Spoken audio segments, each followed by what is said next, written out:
Raider Nation, what's good? Jesse Merrick here. Welcome to another episode of the Silver and Black Sports Network podcast. Today was day 2 in pads for the Raiders, so we're back on the pod to dive into all the takeaways from today's practice. We'll be talking about what looks like a developing battle at center, an interesting take on that competition from defensive tackle Adam Butler, who knows those guys pretty well. We'll also dive into Devin White, who Pete says is back. Those are some big words there. Plus, we'll mix in some tidbits on Max Crosby, Ashton, Jeanty, and a pair of young receivers who have really impressed Pete Carroll, and me too for that matter. So, with all of that, let's get into it. A couple of days ago at practice, we saw Jackson Powers-Johnson working with the twos at center and Jordan Meredith taking snaps with Geno Smith and the ones. Kind of an interesting development at the time. I really didn't think too much about it. I mean, we were still like 4 days into camp, and they'd been moving a lot of guys around along that offensive line. I mentioned in the podcast yesterday that JPJ was back at center with the ones on the first day of pads, so I figured that we really shouldn't make much of it. But then today, they flipped him again, and Meredith was back with Geno and company. So that's definitely a thing now, right? And Pete actually talked about the two guys and what made him take a second look at Jordan Meredith. First off, it just goes right to the heart of everything. It's always compete, and these guys are battling for their playing time, and they're battling. It's a good battle. You asked about Jordan specifically. He's done well. He played really efficiently last year. His numbers and his consistency really showed up, even though he didn't seem right as a regular all the time. So he just opened our eyes in the offseason studies, and so we're just giving him a shot. JPJ's working his tail off, and both those guys are battling. So it just makes us better, and they're not the only two. There's battles across the board, but that's one that jumps out at you. Hey, so there you have it. We got a full-fledged battle going on for the starting job at center for the Raiders, and when you go back and look at Meredith, you can kind of start to see why. Pro Football Focus actually gave him solid grades as a pass blocker and a run blocker as well. He ranked in the top 16 among all guards last year in both of those categories, and he actually took snaps only at guard. So now he's getting some burn at center here with Vegas, which is really interesting because I thought Jackson was sharpied in as the starter at center. That's clearly not the case for the Raiders, but lucky for him and for Jordan as well. These are two guys who bring positional versatility to the table. As far as Jackson goes, he did take like 55% of his snaps at both guard spots last season in his rookie year. And today when we talked to Adam Butler, he said something that was really interesting to me when he was asked about the offensive line as a whole and his thoughts on that group. I'm excited about Jordan Meredith. I'm excited about JPJ for sure. I'm a real big fan of JPJ. That's my guy.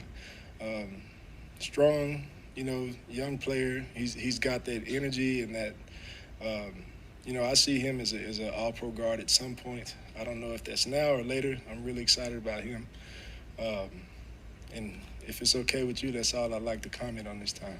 Now, see, did you catch that? He said an all-pro guard. He did clarify that could be in the future or possibly right now, but it is interesting. He's a nose tackle who goes against these guys every day, and it does sound like he thinks that Jackson is better suited as a guard. Now, we'll see how the battle shakes out, but I wonder if the coaching staff thinks the same thing. Do we actually start to see them mix him in at guard more? We saw it some last week. That is how they drafted him after all at Oregon. Yeah, it's a different staff, but nonetheless, those are some pretty lofty praises from a guy in Adam Butler who's been in the league for quite a while. He's kind of seen a lot of guys come through. So that whole situation does bear watching. But while we wait to see that get decided, let's talk a little bit about the defense. Devin White was a really interesting signing for the Raiders. I know all you fans out there were pretty pissed when the Raiders picked Cleve Farrell 4th overall, and then Devin White went one pick later back in the 2019 draft, and he balled out for so many years for the Bucs. I know that's been a sore subject for a lot of you guys over the years, but the Raiders did finally pick him up, so you got to give him some credit there. Now, is it too late? Who knows? We'll have to wait to find out. But today, he was flying around out there and even came away with a nice interception and coverage down the field, down the sideline on Geno there. He even popped Jeanty and had at least one tackle for a loss that I did see in team today. And Pete thinks that he's going to surprise some people this year. But you pair him with a Landon Roberts and Jermaine Pratt, even Jamal Adams now, who's a full-on will linebacker, and that makes for an interesting group and one that Pete Carroll has talked up a lot since taking over the Raiders. That's a good group for us now. we have totally changed this position group, from what you've seen in the past. And these guys all bring background and experience and toughness and a hard-nosed attitude, physicality to them. It's pretty exciting, and to see that the effect they're having on the younger guys and kind of shifting their intensity and how they're playing and coming downhill. Johnny Glenn's got some decisions coming up here. It's going to be a really competitive group throughout, and we can play 6 guys right now. They can all play, and they can get in there. So that's a good problem. It's a tough problem to deal with, but we'll figure it out. We haven't talked maybe a lot about Pratt and Jermaine, but he brings a real toughness, and he has had a really diverse background and playing different spots and all. Very comfortable moving them around, and we're seeing that also out of Devin. Devin has a great play made today now, but he had probably 2 or 3 of the best plays on practice yesterday as well. He's back.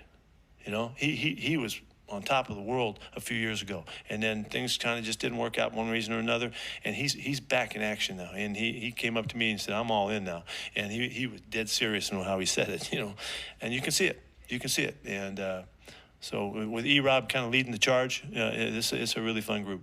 All right, look, we're not trying to get ahead of ourselves here, but if Devin is even part of the player he was for so long for the Bucs, he's an interesting piece for the Raiders now. And today he was real raw and honest about going through a lot of mental health battles in his time in Tampa the last couple of years, pushing through his father's passing and a lot of different other things like that. And he says that he is in a really good place right now. I feel comfortable, feel healthy, I feel thankful, and I feel hungry. You know what I'm saying? Back, still got to prove it to the world on each and every Sunday, Monday, whatever, Thursday night. And I got to prove it to my team every day I step in the building. It's just a mindset, But I think Coach P just see me having a lot of fun with the game again. No pressure on me, just going out there and do what I've been doing my whole life. Just having fun. So if me having fun on the field with my guys is me being back, then I'm glad to be back. Look, you got to love the sound of that. Obviously, we have to see it on game day, and we're only on, day 6 of camp, but it is a good sign, and let's be real, they haven't played anybody yet, and this is the time of year for positivity, so you have to take those wins where and when they come, and right now, he does look like he's back, so we'll find out for sure if he's actually back for real. Now, speaking of dudes, we all know that Max Crosby has been one of the best in the league, and today Devin White talked about Max and his drive.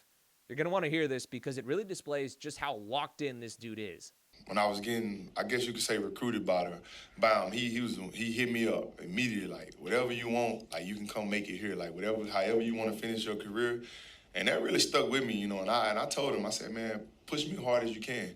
And he said, I will. And he was like, do the same for me. And I thought it was going to be hard because 2 alpha dogs don't never rock together. And me and him, we both alpha dogs, but we've been gelling well, man. And I'm thankful for him. Like, when I tell you it's hard to outwork him, I never been around a guy that has been hard to outwork, because I work hard. I get in the building early. I do my body maintenance and stuff.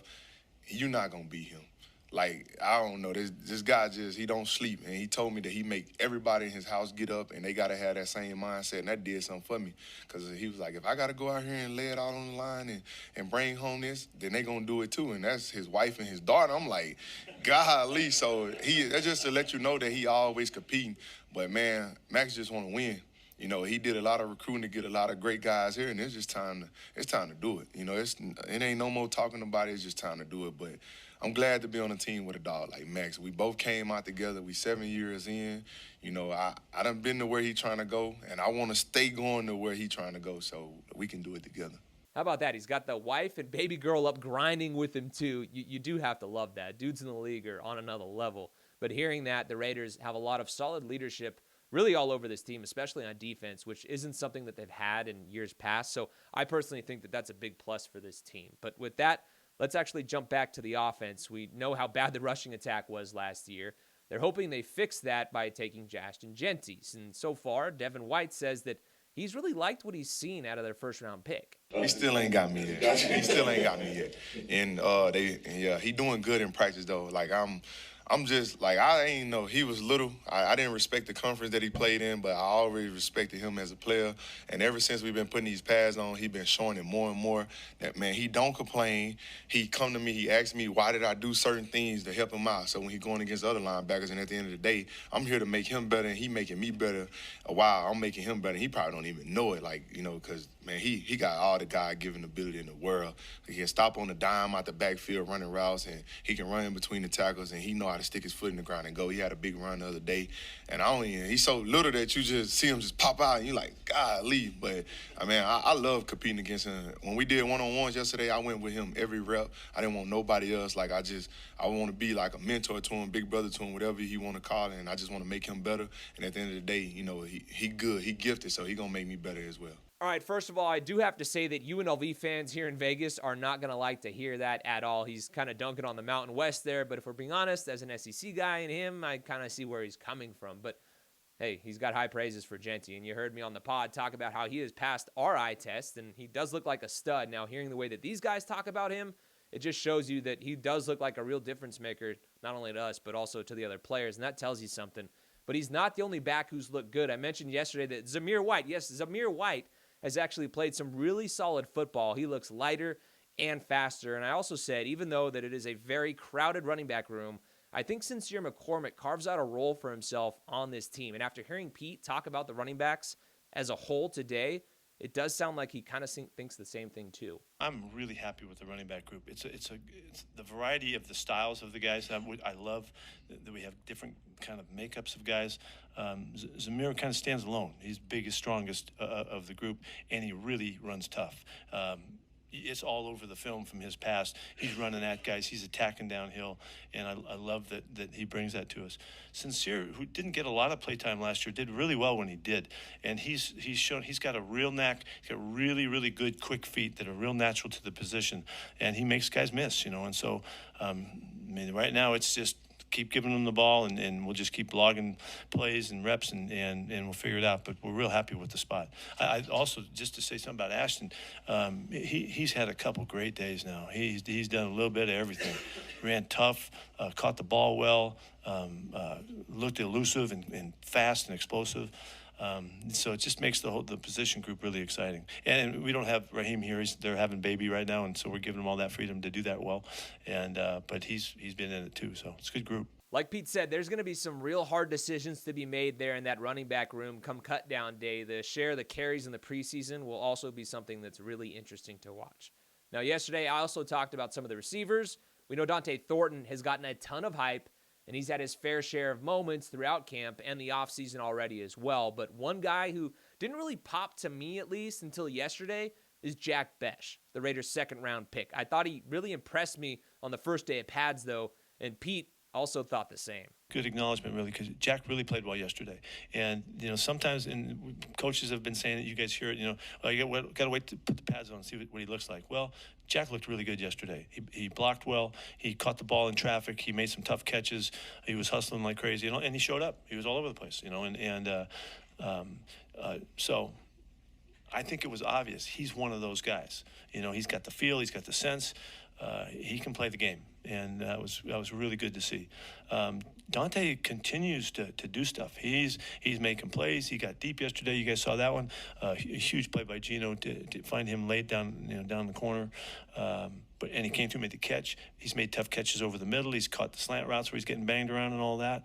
And he's comfortable with it. I just stopped him after practice just to look him in the eye and just try to get a feeling. Is it seeming too big for him? You know, he's right in it. And so I'm really excited about his chance to help us. Look, those are high praises for two young guys in the receiver room, and Pete has made it clear that he is not afraid to play young dudes. So I've got the feeling that we'll be seeing a lot of rookies start and get significant snaps for the Raiders this coming season. Now, is that going to be a good thing or a bad thing? I don't know. We're just going to have to wait and see. But it has been a lot of fun to watch the development so far, and it will be as camp continues along. But anyway, guys, that is all that we got for you on the pod today. The Raiders are off on Wednesday, but we'll be dropping our next newsletter Wednesday morning at 6 a.m. If you're not already subscribed to our newsletter, head to silverandblacksportsnetwork.com and subscribe to that to get that delivered right to your inbox every Monday, Wednesday, and Friday. at 6 a.m. It's good stuff. Also, like and subscribe this podcast wherever you're listening to us or watching us, however you're taking us in. And also, please do tell your friends about us, because sharing is caring. We're trying to grow this brand, so help your boy out, because I want to make this the best Raiders podcast in the game, and with your help, we can make that happen. Again, the Raiders are off on Wednesday, so no podcast tomorrow, but we will have one for you after their next practice on Thursday. So keep your eyes and ears peeled for that. As always, guys, thanks again for watching and listening. We'll catch you next time on the next episode of the Silver and Black Sports Network podcast.